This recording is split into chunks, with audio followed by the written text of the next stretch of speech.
നമസ്കാരം എല്ലാ പ്രിയപ്പെട്ട ഉദ്യോഗാർത്ഥികൾക്കും PSC ഇൻഫ്ലുവൻസറിന്റെ പുതിയ ഒരു വീഡിയോ ക്ലാസ്സിലേക്ക് സ്വാഗതം. ഇന്നത്തെ ഈ ഒരു വീഡിയോയിൽ B2 ഫോറസ്റ്റ് ഓഫീസർ പരീക്ഷയ്ക്ക് തയ്യാറെടുക്കുന്ന എൻ്റെ പ്രിയപ്പെട്ട ഉദ്യോഗാർത്ഥികൾക്ക് വേണ്ടിയാണ് ഇന്നത്തെ ഈ ഒരു വീഡിയോ ചെയ്യുന്നത്. ഇന്ന് മുതൽ എല്ലാ ദിവസവും നമ്മൾ നിങ്ങൾക്ക് വേണ്ടിയുള്ള സ്പെഷ്യൽ ടോപ്പിക് ഉൾപ്പെടെയുള്ള അപ്ഡേറ്റഡ് കണ്ടന്റ് എല്ലാ ദിവസവും അപ്ഡേറ്റ് ചെയ്യും. അപ്പം കൃത്യമായിട്ട് പഠിച്ചു പോവുക. വരാൻ പോകുന്ന B2 ഫോറസ്റ്റ് ഓഫീസർ പരീക്ഷയ്ക്ക് ആദ്യ റാങ്ക് നേടുക എന്ന രീതിയിൽ തന്നെ ഉഷാറായി പഠിച്ചു പോവുക. എല്ലാവർക്കും ആദ്യമേ തന്നെ വിജയാശംസകൾ നേരുന്നു. നമ്മൾ നേരെ കണ്ടന്റിലേക്ക് പോവുകയാണ്. ആദ്യം B2 ഫോറസ്റ്റ് ഓഫീസർ പരീക്ഷയിൽ ഏറ്റവും മിനിമം ഒരു 3 മാർക്ക് വരെ പ്രതീക്ഷിക്കാൻ പറ്റുന്ന ഒരു ഏരിയ ആണ് conservation of forest and wild life എന്നറിയപ്പെടുന്ന ടോപ്പിക്ക്.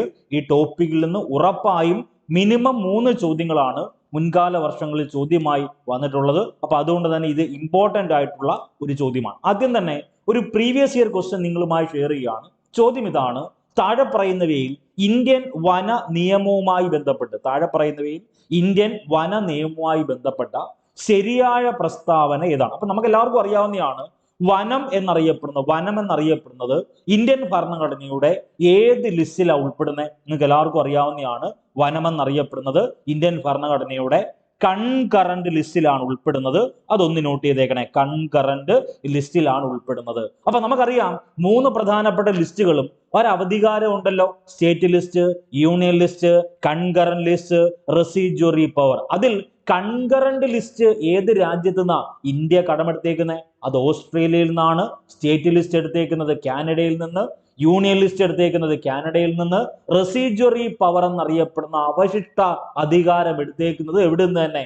കാനഡയിൽ നിന്ന്. അപ്പൊ നമുക്ക് വേണ്ടത് ഈ പറഞ്ഞ വനം എന്നറിയപ്പെടുന്നത് കൺകറന്റ് ലിസ്റ്റിൽ ഉൾപ്പെടുന്നതാണല്ലോ. ഇനി അവിടെ ഒരു ചോദ്യം ചോദിക്കും, വനപരിപാലനം, ഈ വനപരിപാലനത്തിന്റെ ശാസ്ത്രീയമായ പേരാണല്ലോ സിൽവി കൾച്ചർ. ഒന്ന് നോട്ട് ചെയ്തേക്കണേ. അപ്പൊ സിൽവി കൾച്ചർ എന്ന് പറഞ്ഞാൽ വനപരിപാലനമാണ്.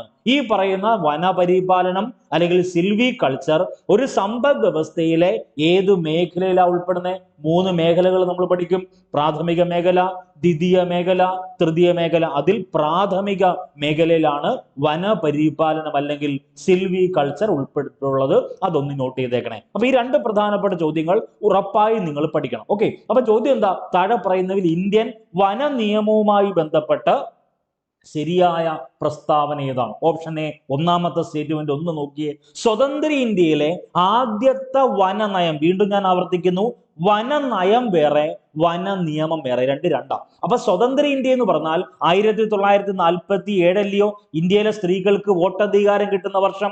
1947 ഇന്ത്യക്ക് സ്വാതന്ത്ര്യം കിട്ടുന്നത്. 1947 ഈ 1947-48 കാലഘട്ടങ്ങളിലാണ് പ്രബുദ്ധ കേരളം എന്ന ഊറ്റം കൊള്ളുന്ന കേരളത്തിൽ പാലിയം സത്യാഗ്രഹം, സഞ്ചാര സ്വാതന്ത്ര്യത്തിന് വേണ്ടി നടക്കുന്നത് 1947. അപ്പൊ സ്വതന്ത്ര ഇന്ത്യയിലെ ആദ്യ വനനയം 1952 വനനയമാണ്. അതൊന്ന് നോട്ട് ചെയ്തേക്കണം. അവിടെ ഒരു ചോദ്യം ചോദിക്കും, ബ്രിട്ടീഷ് ഇന്ത്യയിൽ ഇന്റീരിയർ ഫോറസ്റ്റ് ഡിപ്പാർട്ട്മെന്റ്, വളരെ ഇമ്പോർട്ടന്റ് ആണ്, ബ്രിട്ടീഷ് ഇന്ത്യയിൽ ഫോറസ്റ്റ് ഡിപ്പാർട്ട്മെന്റ് സ്ഥാപിതമാകുന്നത് 1864.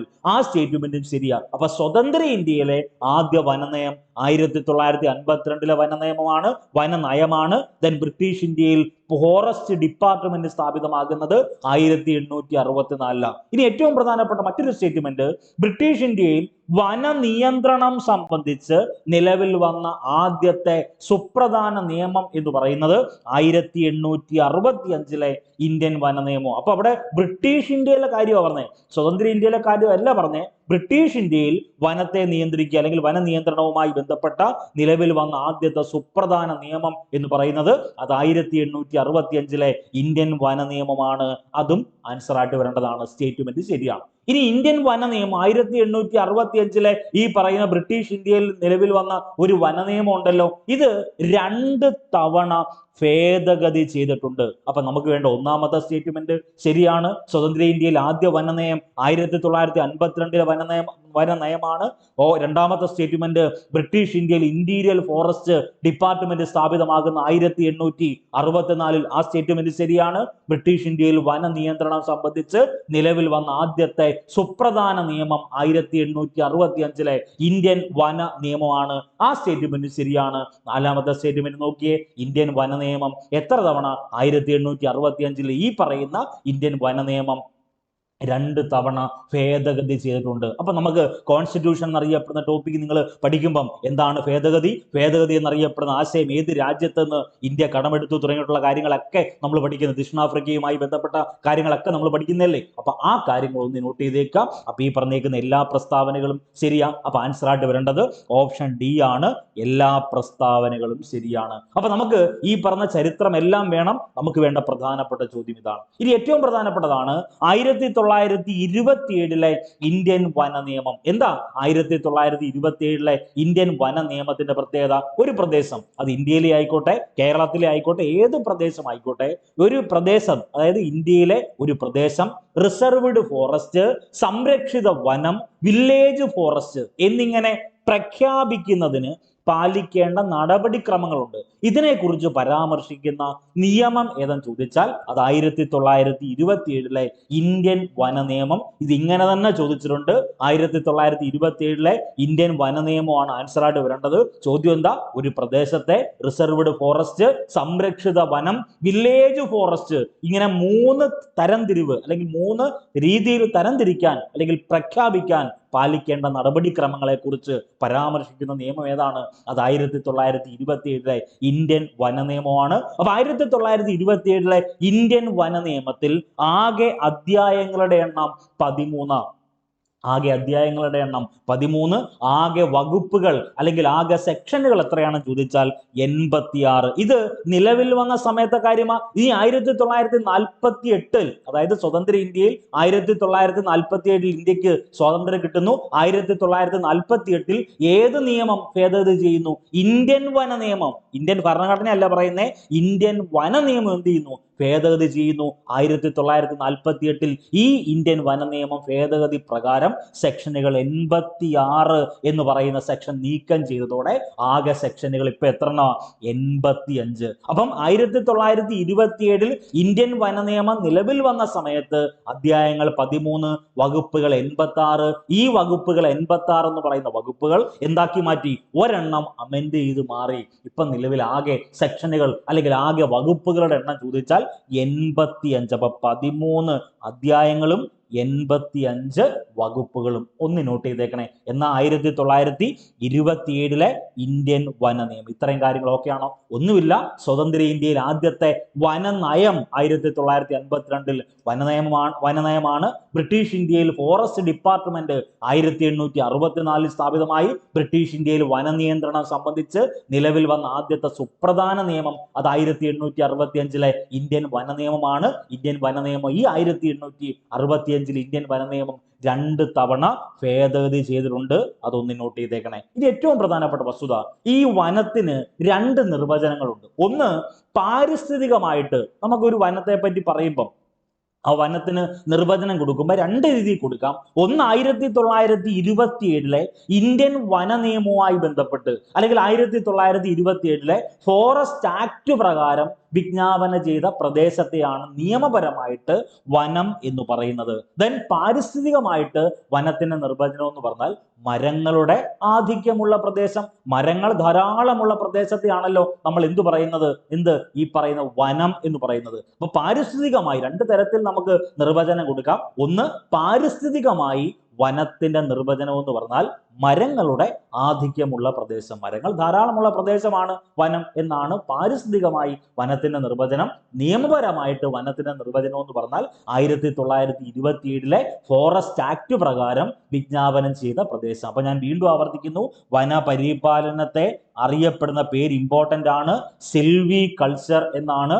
വനം എന്നറിയപ്പെടുന്ന, വനപരിപാലനം എന്നറിയപ്പെടുന്ന സിൽവി കൾച്ചർ സമ്പദ് വ്യവസ്ഥയിലെ പ്രൈമറി സെക്ടർ അല്ലെങ്കിൽ പ്രാഥമിക മേഖലയിൽ ഉൾപ്പെടുന്നു. ഏറ്റവും പ്രധാനപ്പെട്ട ചോദ്യമുണ്ട്, എന്താണെന്നറിയാവോ? ഈ പറയുന്ന ഇന്ത്യയുമായി ബന്ധപ്പെട്ട് നമ്മൾ പറയും ഈ പറയുന്ന ഇന്ത്യൻ ഭരണഘടനയിൽ വനം എന്നറിയപ്പെടുന്നത് ഭരണഘടനയുടെ ഏത് ലിസ്റ്റിലാണ്? ഉത്തരമായിട്ട് വരേണ്ടത് കൺകറന്റ് ലിസ്റ്റിലാണ്. ഇനി എനിക്ക് വേണ്ടി നിങ്ങളൊരു സഹായം ചെയ്യണം. ഈ വീഡിയോ ക്ലാസ് കാണുന്നതിനോടൊപ്പം തന്നെ നിലവിലെ കേരളത്തിലെ വനം വകുപ്പ് മന്ത്രി ആരാണ്?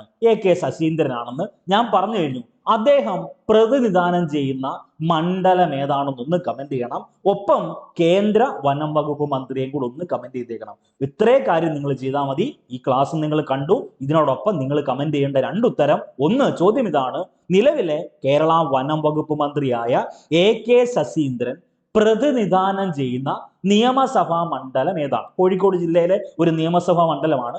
ഏതാണെന്നൊന്ന് കമന്റ് ചെയ്യുക. ഒപ്പം ഒരാളെയും കൂടെ നിങ്ങൾ കമന്റ് ചെയ്തേക്കണം: നിലവിലെ കേന്ദ്ര വനം വകുപ്പ് മന്ത്രി ആരാണ്? അപ്പൊ എനിക്ക് മനസ്സിലാവും നിങ്ങളിൽ എത്ര പേര് ക്ലാസ് കാണുന്നു, എത്ര പേര് കൃത്യമായിട്ട് ഫോളോ അപ്പ് ചെയ്യുന്നു. അപ്പൊ അടുത്ത ദിവസം ഉഷാറായിട്ട് വീഡിയോ ക്ലാസ് തരാൻ വേണ്ടി എനിക്കൊരു ഊർജ്ജം വരുമല്ലോ, അതിനു വേണ്ടിയാണ് പറഞ്ഞത്. ഓക്കെ, അടുത്തത് വനനയവുമായി ബന്ധപ്പെട്ട് വനനയത്തിന്റെ ലക്ഷ്യങ്ങളിൽ രാജ്യത്ത് 33% വനവിസ്തൃതി ഉറപ്പാക്കുക എന്നത് വനനയത്തിന്റെ ലക്ഷ്യങ്ങളിൽ ഒന്നാണ്. അപ്പൊ ധാരാളം ലക്ഷ്യങ്ങളുണ്ട്. ഇപ്പൊ വനനയത്തിന്റെ പ്രധാനപ്പെട്ട ലക്ഷ്യങ്ങളാണ് വനത്തെ സംരക്ഷിക്കുക, വനത്തിൽ ഈ പറഞ്ഞ ജൈവവൈവിധ്യം സംരക്ഷിക്കുക, വനങ്ങളെ സംരക്ഷിക്കുക, അങ്ങനെ ധാരാളം ലക്ഷ്യങ്ങളുണ്ട്.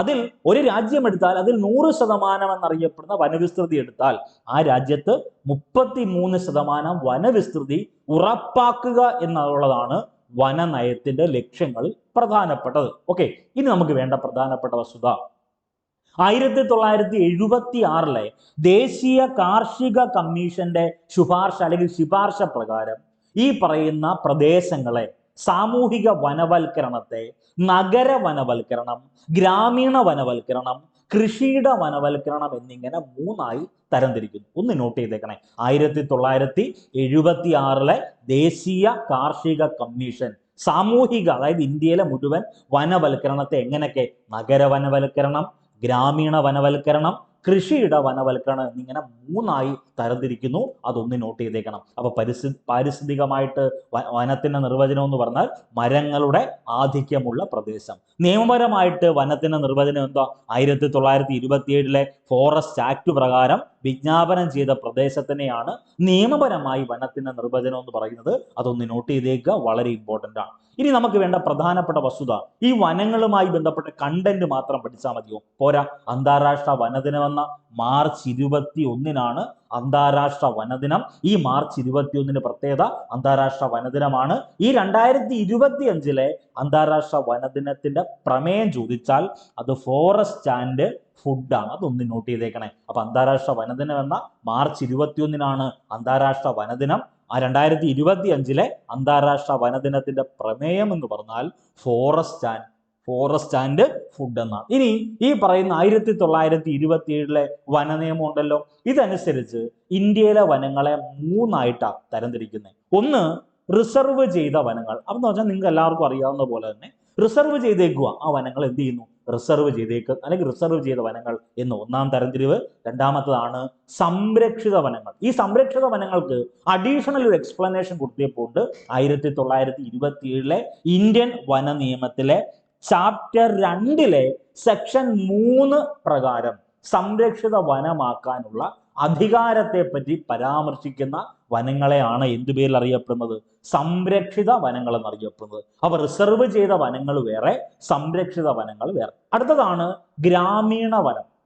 നമുക്ക് എല്ലാവർക്കും അറിയാവുന്നതാണ്. ഗ്രാമീണ വനം എന്ന് പറഞ്ഞാൽ ഗ്രാമീണ വന രൂപീകരണത്തെ കുറിച്ച് പരാമർശിക്കുന്നത് 1927 ഇന്ത്യൻ വന നിയമത്തിലെ ചാപ്റ്റർ 3 സെക്ഷൻ 28. ഒന്ന് നോട്ട് ചെയ്തേക്കണേ. അപ്പൊ 1927 വന നിയമം അനുസരിച്ച് ഇന്ത്യയിലെ വനങ്ങളെ എത്രയായിട്ടാ തരംതിരിക്കുന്നത്?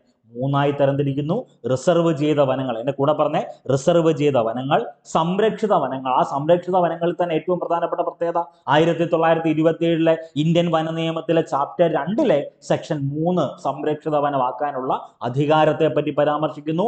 ഗ്രാമീണ വനം എന്ന് പറഞ്ഞാൽ ഗ്രാമീണ വന രൂപീകരണത്തെ കുറിച്ച് പരാമർശിക്കുന്നത് 1927 വന നിയമം ചാപ്റ്റർ 3 സെക്ഷൻ 28 ഒന്ന് നോട്ട് ചെയ്തേക്കണേ. ഇനി നമുക്ക് വേണ്ട പ്രധാനപ്പെട്ട ചോദ്യം, പ്രധാനപ്പെട്ട ഏരിയ, ഏറ്റവും കൂടുതൽ തവണ 1 മാർക്ക് അല്ലെങ്കിൽ 2 മാർക്ക് വന്നേക്കുന്ന കണ്ടന്റിലേക്ക് വരിക. എന്താണ് വന സംരക്ഷണ സമിതി? എല്ലായിടവും ഇന്ത്യയിലെ ഏത് പ്രദേശം നിങ്ങൾ എടുത്തോ ആ പ്രദേശങ്ങളിലെല്ലാം ഈ പറഞ്ഞ വന സംരക്ഷണ സമിതി ഉണ്ട്. വേറെ ഒന്നുമില്ല. എന്തോ ഈ വനസംരക്ഷണ സമിതി എന്ന് പറഞ്ഞാൽ വനസംരക്ഷണത്തിൽ എന്റെയും നിങ്ങളുടെയും അല്ലെങ്കിൽ സാമൂഹിക പങ്കാളിത്തത്തിന് വേണ്ടി രൂപീകരിച്ച സമിതി. വനസംരക്ഷണത്തിൽ സാമൂഹിക പങ്കാളിത്തത്തിന് വേണ്ടി രൂപീകരിച്ച സമിതി എന്നറിയപ്പെടുന്നത് അതാണ് വനസംരക്ഷണ സമിതി. ഈ വനസംരക്ഷണ സമിതിയിൽ അംഗങ്ങളെ തെരഞ്ഞെടുക്കും. ഇപ്പൊ നോക്കൂ, നമ്മുടെ വീടിനടുത്ത് ഒരു വനസംരക്ഷണ സമിതി ഉണ്ടെന്നിരിക്കട്ടെ. എന്തിനു വേണ്ടിയാ ഈ വനസംരക്ഷണ സമിതി? വനത്തെ സംരക്ഷിക്കണം. അതിനുവേണ്ടി പൊതുജന പങ്കാളിത്തം ഉറപ്പാക്കുന്നു. സാമൂഹിക പങ്കാളിത്തത്തിന് വേണ്ടി, വനസംരക്ഷണത്തിൽ സാമൂഹിക പങ്കാളിത്തത്തിന് വേണ്ടി രൂപീകരിച്ച സമിതിയുടെ പേരാണ് വനസംരക്ഷണ സമിതി. ഈ വനസംരക്ഷണ സമിതിയിൽ അംഗങ്ങളെ തെരഞ്ഞെടുക്കും. ഈ അംഗങ്ങളെ തെരഞ്ഞെടുക്കാനുള്ള ഒരു ജനറൽ ബോഡി യോഗമുണ്ട്. ആ ജനറൽ ബോഡി യോഗത്തിലെ തെരഞ്ഞെടുപ്പ് ഉദ്യോഗസ്ഥൻ ആരെന്ന് ചോദിച്ചാൽ അതെല്ലായ്പ്പോഴും റേഞ്ച് ഓഫീസർ ആയിരിക്കും. അതൊന്ന് നോട്ട് ചെയ്തേക്കണം. വനസംരക്ഷണ സമിതിയിൽ അംഗങ്ങളെ തെരഞ്ഞെടുക്കാനുള്ള ജനറൽ ബോഡി യോഗത്തിലെ തെരഞ്ഞെടുപ്പ് ഉദ്യോഗസ്ഥൻ ആരാണ്? അത് റേഞ്ച് ഓഫീസർ ആണ്. ഓപ്ഷൻ അത് ബീറ്റ് ഫോറസ്റ്റ് ഓഫീസർ കാണും, റേഞ്ച് ഓഫീസർ കാണും, ജില്ലാ കളക്ടർ കാണും, ഒക്കെ കാണും. ഉത്തരം റേഞ്ച് ഓഫീസർ. ഇനി അവിടെ ഒരു ചോദ്യമുണ്ട്. ഈ സമിതി, അതായത് അംഗങ്ങളെ, ഈ പറയുന്ന വനസംരക്ഷണ സമിതിയിൽ അംഗങ്ങളെ തിരഞ്ഞെടുക്കുന്നുണ്ടല്ലോ, ഈ അംഗങ്ങളെ തിരഞ്ഞെടുക്കാനുള്ള ജനറൽ ബോഡി യോഗത്തിലെ ഹാജർ നില എത്രയാണെന്ന് ചോദിച്ചാൽ ആകെ അംഗങ്ങളുടെ 1/3. അപ്പൊ 30 പേരുണ്ടെങ്കിൽ, 30 പേര് ആകെ അംഗങ്ങൾ ഉണ്ടെങ്കിൽ 10 പേരുണ്ടായാൽ എന്തായി? ഈ പറയുന്ന ജനറൽ ബോഡി യോഗം കൂടാം. ദെൻ 60 പേരുണ്ടെങ്കിൽ, 60 പേര് ആകെ അംഗങ്ങൾ ഉണ്ടെങ്കിൽ, 20 പേരുണ്ടെങ്കിൽ ജനറൽ ബോഡി യോഗം കൂടാം. ആ ജനറൽ ബോഡി യോഗത്തിലെ തെരഞ്ഞെടുപ്പ് ഉദ്യോഗസ്ഥൻ റേഞ്ച് ഓഫീസറാണ്. ഇനി ഏറ്റവും പ്രധാനപ്പെട്ട ചോദ്യം, വനസംരക്ഷണ സമിതികൾക്ക് അംഗീകാരം അല്ലെങ്കിൽ രജിസ്ട്രേഷൻ നൽകുന്നത് DFO ആയിരിക്കും. മറക്കരുത്, ഓപ്ഷൻ അത് BFO എന്നൊക്കെ കാണും. DFO, വന സംരക്ഷണ സമിതികൾക്ക് അംഗീകാരം, രജിസ്ട്രേഷൻ നൽകുന്നത്, ഇത് രണ്ടും, അംഗീകാരം നൽകുന്നതും രജിസ്ട്രേഷൻ നൽകുന്നതും ആരാണ്? DFO ആണ്. ഇനി ഏറ്റവും പ്രധാനപ്പെട്ട ചോദ്യം, ഈ വനം പരിപാലിക്കപ്പെടുമല്ലോ, വനം പരിപാലിക്കപ്പെടുന്നതിന് തയ്യാറാക്കുന്ന ഒരു വർക്കിംഗ് പ്ലാൻ ഉണ്ട്. ആ വർക്കിംഗ് പ്ലാനിന്റെ കാലാവധി 10 വർഷമാണ്. നമ്മൾ പഠിക്കും 10 വർഷം, 5 വർഷം, 20 വർഷം. ഈ 3 ഓപ്ഷൻ ഒന്ന് നോട്ട് ചെയ്തേക്കണം. ഒന്ന്, ഇന്ത്യയിൽ സെൻസസ് കണക്കാക്കുന്നത് 10 വർഷം കൂടുമ്പോഴായിരുന്നല്ലോ. ഇന്ത്യയിൽ നേരത്തെ കാനേഷുമാരി എന്നറിയപ്പെടുന്ന ജനസംഖ്യ കണക്കെടുപ്പ് 10 വർഷം കൂടുമ്പോഴാണ് കണക്കിലാക്കുന്നത്. ഇനി ഇന്ത്യയിലെ കാർഷിക ജനസംഖ്യ എടുക്കുന്നത്, കാർഷിക ജനസംഖ്യ അല്ല, കാർഷിക സെൻസസ് എടുക്കുന്നത് 5 വർഷം കൂടുമ്പോഴാണ്. അപ്പൊ ജനങ്ങളുടെ സെൻസസ് എടുക്കുന്നത് 10 വർഷം കൂടുമ്പം, കാർഷിക സെൻസസ് എടുക്കുന്നത് 5 വർഷം കൂടുമ്പം. ദെൻ പരിപ്രേക്ഷ്യ പദ്ധതി എന്നറിയപ്പെടുന്ന പെർസ്പെക്റ്റീവ് പ്ലാൻ ഇന്ത്യയിൽ നടപ്പിലാക്കുന്നത് 20 വർഷം കൂടുമ്പോഴാണ്. അതൊന്ന് നോട്ട് ചെയ്തേക്കണം. അപ്പൊ നമ്മുടെ 10 വർഷത്തിന് ഉത്തരം എന്താ? വനം പരിപാലിക്കപ്പെടുന്നതിന് തയ്യാറാക്കുന്ന വർക്കിംഗ് പ്ലാനിന്റെ കാലാവധി ഇമ്പോർട്ടന്റ് ആണ്. വനസംരക്ഷണ സമിതിയിൽ നിന്ന് 1 മാർക്ക് ഉറപ്പാണ്. അതുകൊണ്ടാണ് ഇത്രയും ഇമ്പോർട്ടന്റോടുകൂടി പഠിപ്പിച്ചു തരുന്നത്. പഠിച്ചോണം, വരാൻ പോകുന്ന പരീക്ഷയിൽ നല്ല മാർക്ക് സ്കോർ ചെയ്യാനുള്ള എല്ലാ സാധ്യതയും നിങ്ങൾക്കുണ്ട്. അടുത്തത് 1961 കേരള വന നിയമം. ഇപ്പൊ നമ്മൾ പറഞ്ഞ എന്തുവാ? ഇന്ത്യൻ വന നിയമം, വനസംരക്ഷണ സമിതി, അത് കേരളത്തിലുമുണ്ട്, ഇന്ത്യയിലുമുണ്ട്. ദെൻ കേരള വന നിയമത്തെ പറ്റിയാണ് പറയുന്നത്. 1961 കേരള വന നിയമം. വേറെ ഒന്നുമില്ല. കേരള സംസ്ഥാനം 14 ജില്ലയുണ്ട്. അതുമായി ബന്ധപ്പെട്ട് കേരള വന നിയമത്തിന്റെ പ്രത്യേകത പറയുക, കേരള സംസ്ഥാനത്തിലെ വനങ്ങളുടെ സംരക്ഷണം, വനത്തിന്റെ പരിപാലനം എന്നിവ സംബന്ധിച്ച നിയമത്തെ അറിയപ്പെടുന്ന പേരാ കേരള വന നിയമം. 1961 ഏറ്റവും പ്രധാനപ്പെട്ട വസ്തുത, കേരളത്തിലെ ഒരു പ്രത്യേക ഭൂപ്രദേശം റിസർവ് വനമായി പ്രഖ്യാപിക്കുന്നത് ഏത് നിയമപ്രകാരമാണെന്ന് ചോദിച്ചാൽ അത് 1961 കേരള വന നിയമപ്രകാരമാണ്. കേരളത്തിലെ ഒരു പൈതൃക ഭൂപ്രദേശം റിസർവ് വനമായി പ്രഖ്യാപിക്കുന്നത് ഏത് നിയമപ്രകാരമാണെന്ന് ചോദിച്ചാൽ കേരള വന നിയമം 1961. അപ്പൊ കേരളത്തിൽ ഏറ്റവും കൂടുതൽ റിസർവ് ഫോറസ്റ്റുകളുള്ള ജില്ലയുണ്ടല്ലോ, അത് പത്തനംതിട്ട ജില്ലയാണല്ലോ. അപ്പൊ കേരളത്തിൽ ഒരു പൈതൃക ഭൂപ്രദേശം റിസർവ് വനമായി പ്രഖ്യാപിക്കുന്നത് ഏത് നിയമപ്രകാരമാണ്? 1961 കേരള വന നിയമപ്രകാരമാണ്. ദെൻ 1961 കേരള വന നിയമത്തിൽ ആകെ അധ്യായങ്ങളുടെ എണ്ണം 11, ആകെ സെക്ഷനുകളുടെ എണ്ണം 86. ഇതൊക്കെ ഇമ്പോർട്ടന്റ് ആണ്, ഉറപ്പായും ചോദിക്കുന്ന മേഖലയാണ്. ഓക്കെ, അടുത്തത് ഈ പറയുന്ന കേരള 1961 കേരള വന നിയമത്തിൽ 86 സെക്ഷനും നിങ്ങൾ കാണാപ്പാഠം പഠിക്കണ്ട. പക്ഷെ പ്രധാനപ്പെട്ട സെക്ഷനൊക്കെ ഒന്ന് വായിച്ചു വെച്ചേക്കണം, പഠിച്ചു വെച്ചേക്കണം. സെക്ഷൻ 3 എന്തിനെ പറ്റി പറയാൻ ചോദിച്ചാൽ സംരക്ഷിത വനത്തിനുള്ള അധികാരത്തെ പറ്റി പ്രതിപാദിക്കുന്നത് സെക്ഷൻ 3. സെക്ഷൻ 11 വേറെ ഒന്നും നിങ്ങൾ ചിന്തിക്കണ്ട. 11 സെറ്റിൽമെന്റ്, അങ്ങനെ ഓർത്ത് വെച്ചാൽ മതി. സെറ്റിൽമെന്റ് ഓഫീസറുമായി ബന്ധപ്പെട്ട അപ്പീലുകളെ പറ്റി പ്രതിപാദിക്കുന്നതാണ് സെക്ഷൻ 11. സെക്ഷൻ 19 എന്താണെന്ന് ചോദിച്ചാൽ വനങ്ങൾ സംരക്ഷിക്കുന്നതിനുള്ള നോട്ടിഫിക്കേഷനെ പറ്റി പ്രതിപാദിക്കുന്നതാണ് സെക്ഷൻ 19. സെക്ഷൻ 21 ഉണ്ട്. സർക്കാരിന്റെ റിസർവ്ഡ് ഫോറസ്റ്റ് ഉണ്ടല്ലോ, അതിന്റെ പരിധി, അത് പുനർനിർവചിക്കാനുള്ള അധികാരത്തെ പറ്റി പ്രതിപാദിക്കുന്ന സെക്ഷനാണ് സെക്ഷൻ 21. അപ്പം സെക്ഷൻ 3 എന്തിനെ പറ്റിയാണ് പ്രതിപാദിക്കുന്നത്? സംരക്ഷിത വനത്തിനുള്ള അധികാരത്തെ പറ്റി പ്രതിപാദിക്കുന്നു. സെക്ഷൻ 11 പറയുന്നത് സെറ്റിൽമെന്റ് ഓഫീസറുമായി ബന്ധപ്പെട്ട അപ്പീലുകളെ പറ്റി പറയുന്നു. സെക്ഷൻ 19 പറയുന്നത് വനങ്ങൾ സംരക്ഷിക്കുന്നതിനായിട്ടുള്ള നോട്ടിഫിക്കേഷനെ പറ്റി പറയുന്നു. സെക്ഷൻ 21 പറയുന്നത് സർക്കാരിന്റെ റിസർവ്ഡ് ഫോറസ്റ്റുകളുടെ പരിധി പുനർനിർവചിക്കാനുള്ള അധികാരത്തെ പറ്റിയാണ് പ്രതിപാദിക്കുന്നത്. സെക്ഷൻ 26 ഉണ്ട്. വനം റിസർവ്ഡ് അല്ലെന്ന്, വനം തുടർന്നും റിസർവ്ഡ് അല്ലെന്ന് പ്രഖ്യാപിക്കാനുള്ള അധികാരം പറയുന്ന ഇംഗ്ലീഷ് ടൈം ഇങ്ങനെയാണ്: powers to declare forest no longer reserved. അതായത് വനം പിന്നീട് റിസർവ്ഡ് അല്ല എന്ന് പ്രഖ്യാപിക്കാനുള്ള അധികാരത്തെ പറ്റി പ്രതിപാദിക്കുന്നത് സെക്ഷൻ 26. അപ്പൊ അവിടെ സർക്കാരിന്റെ റിസർവ് ഫോറസ്റ്റുകളെ പരിധി പുനർനിർവചിക്കാനുള്ള അധികാരം സെക്ഷൻ 21. സെക്ഷൻ 26 പറയുന്നത് വനം തുടർന്നും റിസർവ്ഡ് അല്ല എന്ന് പ്രഖ്യാപിക്കാനുള്ള അധികാരത്തെ പറ്റി പ്രതിപാദിക്കുന്നതാണ് സെക്ഷൻ 26. സെക്ഷൻ 28 പ്രതിപാദിക്കുന്നത് ഈ പറഞ്ഞ റിസർവ്ഡ് ഫോറസ്റ്റിന്റെ അവകാശങ്ങൾ നിർത്തിവെക്കലിനെ പറ്റി പ്രതിപാദിക്കുന്ന സെക്ഷൻ 28. സെക്ഷൻ 32 പറയുന്നത് ഈ പറഞ്ഞ വനങ്ങളുമായി ബന്ധപ്പെട്ട് പ്രധാനപ്പെട്ട പിഴകളെ പറ്റി പറയുന്ന, അല്ലെങ്കിൽ നമ്മൾ പറഞ്ഞ ഫൈനിനെ പറ്റി അല്ലെങ്കിൽ പെനാൽറ്റിയെ പറ്റിയൊക്കെ പ്രതിപാദിക്കുന്ന സെക്ഷനാണ് സെക്ഷൻ 32. സെക്ഷൻ 47 പറയുന്നത് നിയമങ്ങൾ നിർമ്മിക്കുന്നതിനും പിഴകൾ നിർദ്ദേശിക്കുന്നതിനുമുള്ള അധികാരത്തെ പറ്റി പ്രതിപാദിക്കുന്നതാണ് സെക്ഷൻ 47. അത് വളരെ ഇമ്പോർട്ടൻ്റ്. അപ്പം വീണ്ടും ആവർത്തിക്കുന്നു, ഇന്ന് BFO ബാച്ചിൽ പഠിക്കേണ്ടത് അറിയാമല്ലോ. ഇന്ന് തന്നേക്കുന്ന എന്തൊക്കെ മെറ്റീരിയൽസ് ഉണ്ടോ അതെല്ലാം കൃത്യമായി കാണണം, പഠിക്കണം, റിവൈസ് ചെയ്യണം. മൈക്രോ നോട്ട്സ് കമ്പൽസറി ആയിട്ട് പഠിക്കണം. മാജിക് മന്ത്ര നോട്ട്സ് കൃത്യമായിട്ട് വായിക്കണം, റിവൈസ് ചെയ്യണം. ഈ സ്പെഷ്യൽ ടോപ്പിക് വീഡിയോ കാണണം. അതിനുശേഷം അപ്ഡേറ്റ് ചെയ്യുന്ന നോട്ട്സ്, മൈക്രോ നോട്ട്സ് എന്നിവ കമ്പൽസറി ആയിട്ട് വായിച്ചതിന് ശേഷം മാത്രമേ ഇന്നത്തെ ഡെയിലി ടാർഗറ്റ് എക്സാം അറ്റൻഡ് ചെയ്യാവൂ. അപ്പം മോക്ക് എക്സാം കൃത്യമായിട്ട് അറ്റൻഡ് ചെയ്ത് പോവുക. ഇപ്പം BFO ബാച്ചിൽ ഓൾറെഡി ഉള്ളവർ വീണ്ടും മെസ്സേജ് അയക്കേണ്ട. പുതിയ ബാച്ചിൽ ജോയിൻ ചെയ്യാൻ താല്പര്യമുള്ളവർ ഈ പറഞ്ഞേക്കുന്ന 9072728242 നമ്പറിൽ ജസ്റ്റ് ഒരു വാട്സാപ്പ് മെസ്സേജ് അയക്കുക. നിങ്ങളുടെ പേര്, അതിനുശേഷം BFO, ദെൻ നിങ്ങളുടെ പേര് അതൊന്ന് മെൻഷൻ ചെയ്തൊന്ന് അയക്കുക. അപ്പോൾ അതിന്റെ ഡീറ്റെയിൽസ് നമ്മൾ പറയും. വീണ്ടും ആവർത്തിക്കുന്നു, എല്ലാ ദിവസവും ഇനി ക്ലാസ് ഉണ്ട്, കൃത്യമായി പഠിച്ചു പോകും. ഓക്കെ, ഇനി സെക്ഷൻ 48 പറയുന്നത് എന്താണെന്ന് ചോദിച്ചാൽ കാട്ടാനകളെ കൊല്ലുന്നതും മറ്റു നിരോധിച്ചിരിക്കുന്ന സെക്ഷനാണ് സെക്ഷൻ 48.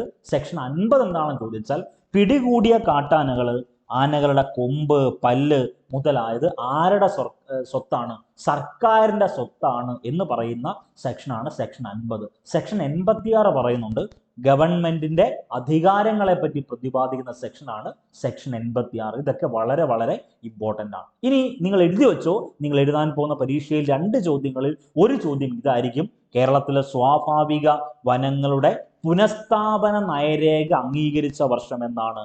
2021. ഇനി ഏറ്റവും പ്രധാനപ്പെട്ട മറ്റൊരു കണ്ടന്റ് ഉണ്ട്, NTFP, അതായത് നോൺ ടിമ്പർ ഫോറസ്റ്റ് പ്രോഡക്റ്റ്. അതായത് വേറെ ഒന്നും നിങ്ങൾ ചിന്തിക്കേണ്ട, വനത്തിൽ പ്രധാനമായിട്ടുള്ളത് എന്താണ്? ഈ പറയുന്ന തടിയാണല്ലോ. വനങ്ങളിൽ തടി ഒഴികെയുള്ള എല്ലാ ജൈവ വസ്തുക്കളെയും അറിയപ്പെടുന്ന പേരാണ് NTFP, non timber forest product. NTFP മനുഷ്യന്റെ ഉപയോഗത്തിനായിട്ട് വനങ്ങളിൽ നിന്ന് വേർതിരിച്ചെടുക്കുന്ന തടി ഒഴികെയുള്ള, ഇതപ്പം നമ്മൾ ഈ പറഞ്ഞ വനങ്ങളിൽ നിന്ന് വേർതിരിച്ചെടുക്കുന്ന, അപ്പൊ തേൻ എടുക്കുവാണ്, അത് NTFP ആ, അത് നോൺ ടിമ്പർ ഫോറസ്റ്റ് പ്രോഡക്റ്റാ. അത് ഭക്ഷ്യവസ്തുക്കളായിക്കോട്ടെ, ഈ പറയുന്ന മെഡിസിൻ ആയിക്കോട്ടെ, എന്ത് തന്നെ ആയിക്കോട്ടെ, ഈ പറയുന്ന തടി ഒഴികെയുള്ള എല്ലാ ജൈവ വസ്തുക്കളെ അറിയപ്പെടുന്ന പേരാണ് NTFP എന്ന് പറയും, നോൺ ടിമ്പർ ഫോറസ്റ്റ് പ്രോഡക്റ്റ്. ഇത് പരീക്ഷയ്ക്ക് ചോദിച്ചിട്ടുണ്ട്, ഒന്ന് നോട്ട് ചെയ്തേക്കണം. ഇനി ഏറ്റവും ഇമ്പോർട്ടൻറ്റ് ചോദ്യം, കേരള വൃക്ഷ സംരക്ഷണ നിയമം. വേറെ ഒന്നുമില്ല, കേരളത്തില് ഈ പറയുന്ന മരങ്ങൾ സംരക്ഷിക്കാൻ വേണ്ടി, വനനശീകരണം തടയാൻ വേണ്ടി, തടി വ്യവസായം നിയന്ത്രിക്കാൻ വേണ്ടി നിലവിൽ വന്ന നിയമമാണ് കേരള വൃക്ഷ സംരക്ഷണ നിയമം. ഈ കേരള വൃക്ഷ സംരക്ഷണ നിയമം നിലവിൽ വന്ന വർഷം അല്ലെങ്കിൽ പ്രാബല്യത്തിൽ വന്ന വർഷം 1986 അതൊന്ന് നോട്ട് ചെയ്തേക്കണം. ഈ 1986 മത്സര പരീക്ഷയിൽ വാല്യൂ ചെയ്തിട്ടുള്ളത്. ദെൻ മറ്റൊരു പ്രധാനപ്പെട്ട വസ്തുത, 1983 ജൂൺ 18 ഇത് പ്രാബല്യത്തിൽ വന്നതായി കൂടി കണക്കാക്കും. പക്ഷേ കോമ്പറ്റേറ്റീവ് എക്സാമിനേഷൻ വാല്യൂ ചെയ്യുന്നത് 1986 ഈ നിയമം കേരളം മുഴുവൻ വ്യാപിച്ചിരിക്കുകയാണ്. വളരെ പ്രധാനപ്പെട്ട ചോദ്യമാണ്. അപ്പൊ കേരളത്തിൽ മരങ്ങൾ സംരക്ഷിക്കാനും വനനശീകരണം തടയാനും തടി വ്യവസായം നിയന്ത്രിക്കാൻ വേണ്ടി നിലവിൽ വന്ന നിയമം ഏതെന്ന് ചോദിച്ചാൽ 1986 വന നിയമമാണ്. അതൊന്ന് നോട്ട് ചെയ്തേക്കണം, ഇമ്പോർട്ടൻ്റ് ആണ്. അപ്പൊ ഇത്രയും കാര്യങ്ങളാണ് നമ്മൾ ഇന്നത്തെ ക്ലാസ്സിൽ നിങ്ങളുമായി ഷെയർ ചെയ്തത്. ഏറ്റവും പ്രധാനപ്പെട്ട മൊഡ്യൂളിൽ ഒരു മൊഡ്യൂൾ കവറായി 3 മാർക്ക് ഉറപ്പിച്ചു. ഇനി ബാക്കിയുള്ള മാർക്കിന് വേണ്ടി എഫേർട്ട് ഇട്ട് പഠിക്കുക. അപ്പൊ എല്ലാവിധ ആശംസകളും നേരുന്നു. ഉഷാറായി പഠിക്കുക. ഓരോ ദിവസവും തരുന്ന മെറ്റീരിയൽസും ക്ലാസ്സും കൃത്യമായി പഠിച്ചു പോവുക. വരാൻ പോകുന്ന പരീക്ഷയിൽ ആദ്യ റാങ്ക് നിങ്ങൾക്ക് ഉറപ്പായിട്ടും കിട്ടുക തന്നെ ചെയ്യും. എല്ലാവർക്കും എല്ലാവിധ ആശംസകളും. All the best.